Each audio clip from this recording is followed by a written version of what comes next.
Jadi kaum muslimin dan muslimat dirahmati Allah.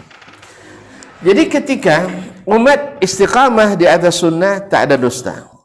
Tapi ketika mulai menyimpang dari sunnah mulai ada dusta. Semakin jauh dia berbuat, semakin banyak dia menambah, semakin asik dia memodifikasi, akan mulai semakin banyak dusta-dusta di dalam hadis Nabi SAW. Maka dalam ilmu wad'ul hadis tercatat oleh para ulama seperti yang disebutkan oleh Imam Ibnul Jauzi misalnya dalam Muqaddimah Al-Mawdu'at, ya, bahwasanya yang rekor memalsukan hadis adalah yang paling parah adalah az-zanadiqah. Orang-orang zindik. Siapa zindik tadi? Sengaja masuk Islam untuk merusak Islam. Ini ahli memalsukan untuk mengacaukan pemahaman kaum muslimin.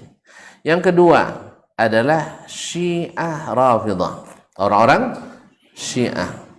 Apa sebab? Karena mereka juga paling jauh menyimpangnya. Yang ketiga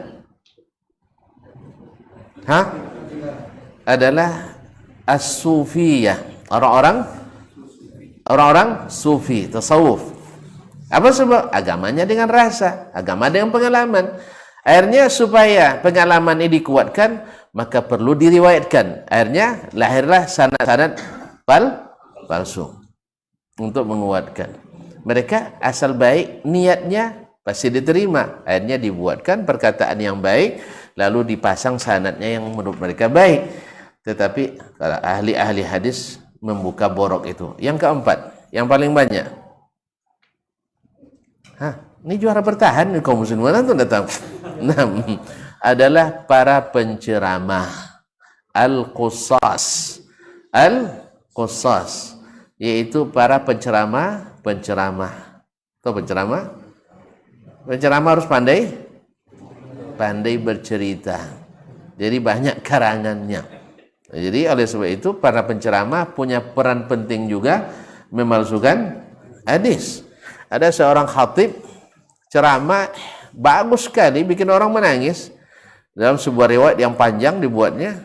Lalu setelah turun ditanya oleh seseorang, "Ustaz, itu hadis tadi sahih, Ustaz?" katanya kan. Semua orang sangat terpengaruh dengan cerita itu. Yang namanya cerita, tentu orang terpengaruh. Baca Quran tidak terpengaruh, tapi cerita terpengaruh dia. Nah, orang menangis.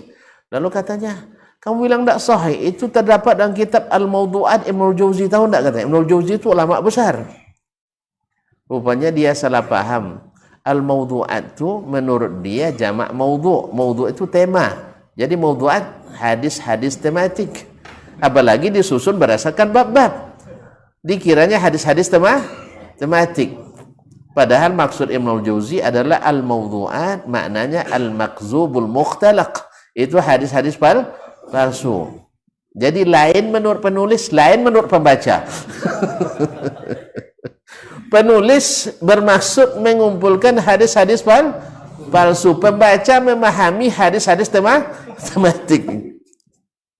Itu akibat daripada tidak membaca muqaddimah penulis.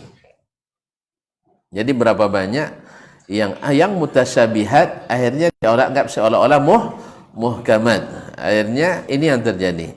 Masyaallah kiram. Nah, para penceramah termasuk yang juga ahli bikin cerita. Maka jangan aneh kalau nak kondang kita harus pandai berceramah. Biar hebat ceramahnya harus pandai bercerita. Biar banyak ceritanya harus pandai mengarang.